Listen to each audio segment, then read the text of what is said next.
को साइड में रखकर चल रहे थे।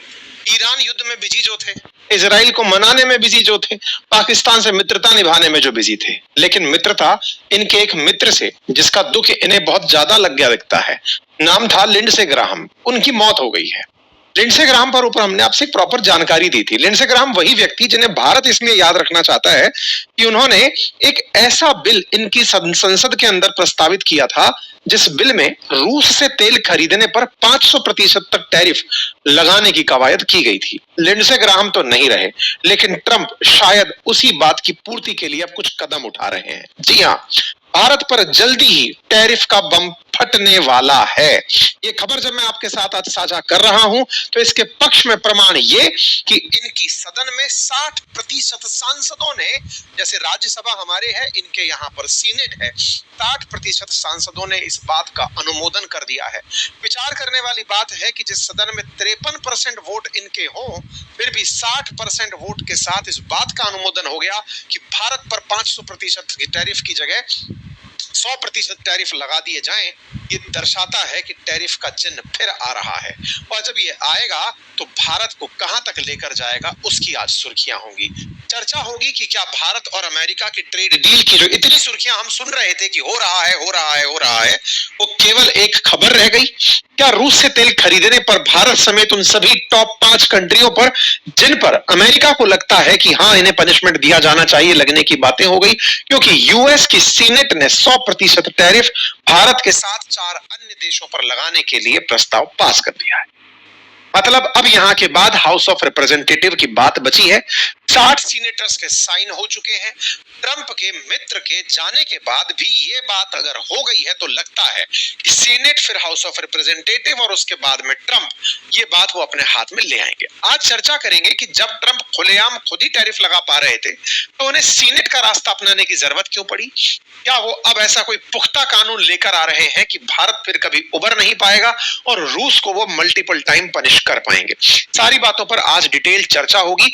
चर्चा इस बात पर भी होगी कि भारत आगे करेगा क्या, क्योंकि अल्टीमेटली भारत पर अगर 100% टैरिफ लगता है तो 60,000 करोड़ सालाना बचाने वाला भारत अमेरिका से अल्टीमेटली बचत के रास्ते में कहां खड़ा होगा।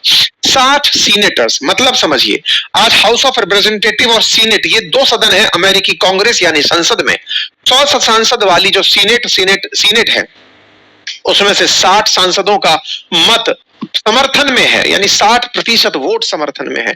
अमेरिका के अंदर 50 राज्य हैं, हर राज्य से 2 सीनेटर आते हैं, 60 सीनेटर्स, जिनमें रिपब्लिकन्स भी हैं और डेमोक्रेट्स भी हैं, मिलकर के परमिट कर दिए कि ठीक कह रहे हैं आप। विचित्र है, गंभीर है। ये वो बिल है जिसको सहमति मिल चुकी है। इसी वजह से अब चर्चा इस बात पर हो रही है कि अगर टैरिफ आया तो क्या होगा। और साथियों, टैरिफ आया तो आप सब जानते हैं कि बाजार पर इसका गहरा असर साफ साफ दिखाई देता है। भारत के बाजार में जो भी एक्सपोर्ट्स हैं, चाहे वो टेक्सटाइल से हो, जेम्स एंड ज्वेलरी से हो, चाहे फिर वो पेट्रोलियम गुड्स से जुड़ा हुआ हो, दवाइयों से जुड़ा हुआ हो, हर सेक्टर धीरे धीरे सब जगह प्रभावित होने लगता है। यानी कि इंडियन स्टॉक मार्केट का ये राउंड खत्म ही नहीं हो रहा है। यानी कि ट्रंप का कालखंड जो है, उससे पहले रशिया यूक्रेन वॉर का टाइम रहा हो, फिर ट्रंप का कालखंड रहा हो, उससे पहले कोरोना रहा हो, भारतीय बाजार को इस पूरे दौर ने बहुत ही बेकार अनुभव दिए हैं। और ऐसे में लिंडसे ग्राहम के जाने के बाद ये मान रहे थे कि ये चले गए हैं तो अब कम से कम शांति हो जाएगी, क्योंकि आपको याद होगा इन पर हमने चर्चा की थी कि ईरान या रूस किसी ने तो इनको मरवाया, क्योंकि ईरान का इनके ऊपर क्लेम ये था कि यही इजराइल को कहे थे और सऊदी से कहे थे कि चलो ईरान पर गोला फेंकवाते हैं, और रूस इसलिए क्योंकि रूस के सामने तो जाकर 10 जुलाई को जाकर बोले हैं कि हम रूस के ऊपर टैरिफ लगवाएंगे, यानी रूस से तेल खरीदने वालों पर टैरिफ लगवाएंगे, 11 को मर गए। तो ऐसे में यूक्रेन के अंदर जाकर अगले ही दिन इनका जो मरना हुआ आकस्मिक रूप से, उस पर सवाल उठने लगे कि कहीं रूस ने तो नहीं मरवा दिया इन्हें, क्योंकि अल्टीमेटली नुकसान हमारा तो चलो इस बात पर होगा कि आप तेल खरीद रहे हो तो हम आपका सामान खरीदने पर टैरिफ लगाएंगे। लिंडसे ग्राहम होते तो शायद 500% टैरिफ तक ले जाते, लेकिन लिंडसे ग्राहम की मौत से 500% 100% तक तो आ ही गया है। ऐसे में लिंडसे ग्राहम भारत के लिए तो चुनौती थे ही, रूस और ईरान के लिए भी चुनौती बने हुए थे, और अब चाइना वगैरह सबके लिए चुनौती है।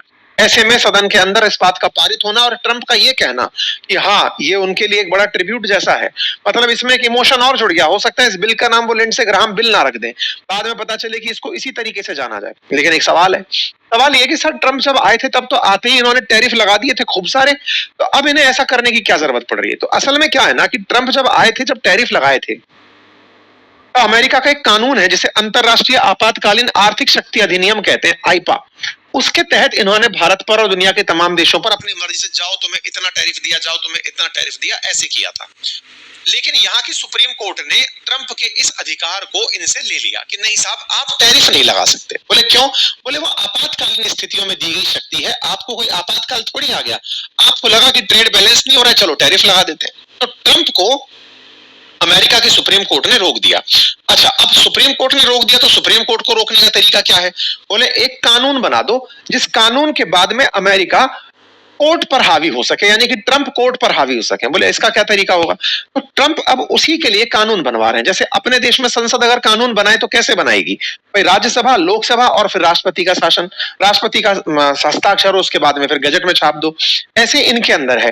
तो राज्यसभा या लोकसभा, इनके यहाँ राज्यसभा जो है वो सीनेट है, लोकसभा इनके यहाँ पर हाउस ऑफ रिप्रेजेंटेटिव है। इन जगहों से पास होने के बाद में जाकर ट्रंप के पास जाएगा। तो वही प्रक्रिया में सबसे पहले इन्होंने सीनेट से ले लिया। ऐसा क्यों? क्योंकि लिंडसे ग्राहम जो थे वो सीनेटर ही थे। अब जो साउथ कैरोलिना को रिप्रेजेंट करते थे, सीनेटर थे, तो उधर से ही उनके मित्रों ने इस काम को शुरू करवा दिया। ये वहां से शुरू होकर के निकल कर आए।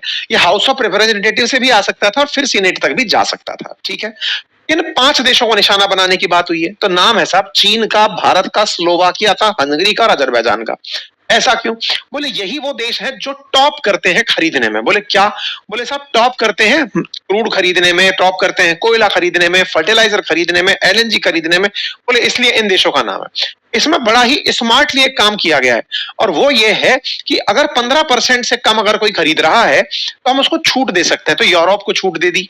साथ ही साथ खुद यूरेनियम खरीदता है अमेरिका रूस से, इतने प्रतिबंधों के बावजूद खुद के ऊपर कोई रोक नहीं लगाई है। मतलब सीधा सा बात है कि इन देशों को तो उठने मत दो और साथ ही साथ खुद का जितना फायदा हो सके वसूल लो। और साथ में ट्रंप को इसमें एक और स्पेशल पावर दी जा रही है और वो ये कि अगर ट्रंप चाहे तो अपनी शक्तियों से कुछ देशों को छूट दे सकते हैं। जैसे भाई भारत वालों, तुम्हारे लिए अगर मैं कानून लाता हूं तो चलो इतनी छूट तुम्हें दे सकता हूं। इस प्रकार की छूट देने का भी इनको प्रावधान दे दिया गया है। ये ट्रंप महोदय हैं जिन्होंने कहा कि 100% tariff on India and other for buying Russian oil. This is an honour of senator Lindsey Graham. This was his thing. He wanted this more than anything else. There is a good chance we get this done. We may add Iran to this. अब हम बोले इसमें Iran को भी जोड़ सकते हैं साहब, ये इन्होंने बात कर दी है। ठीक है साहब, अब सवाल सिंपल सा है कि साहब बाजार का क्या होगा? ये तो सारी खबर है, हम बातें बाजार की, मैं बात तो बाजार की कर रहे हैं ना। देखो प्रतिबंध आए तो फिर किस किस को ये घेरेंगे? तो साहब इनका कहना है कि रूस से तेल खरीदते हो तो पकड़ में आओगे, रूस की बैंक के साथ व्यापार करते हो तो, यहाँ से एलएनजी लेते हो तो, आर्कटिक की एलएनजी लेते हो तो, तमाम प्रकार की एलएनजी और गैस, इनको तो प्राथमिकता से पकड़ना है। कोयले के केस में, क्रूड ऑयल के केस में, एलएनजी के केस में, पाइपलाइन के केस में, जहां भी आप परचेज करते हैं, ये सारी लिस्ट है दुनिया के टॉप 5 कंट्रीज की। कोयले के केस में चाइना, इंडिया, तुर्की, South Korea, Vietnam, top 5 country. बोले लपेट दो इनके ऊपर tariff. Crude oil China, India, तुर्की, ईयू, म्यांमार, लपेट दो। आप कहेंगे ईयू का नाम आ तो गया? नहीं, ईयू के अंदर इतने सारे देश हैं तो उनमें सब देशों पर बढ़ता जाएगा, देश स्पेसिफिक टैरिफ लगता है ना, तो वहां से ये इनको बचा कर ले जा रहे हैं।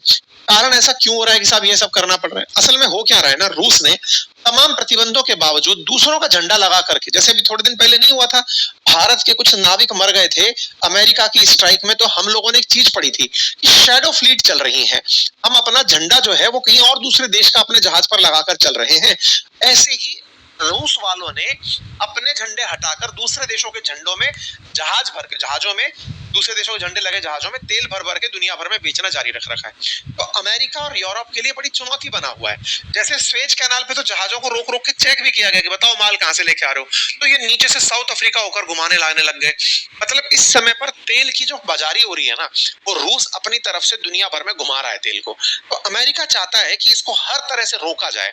रूस के पास सप्लाई रुकेगी तो वो यूक्रेन की मार रोकेगा। आप पूछेंगे सर यूक्रेन की मार रोकेगा से क्या फायदा?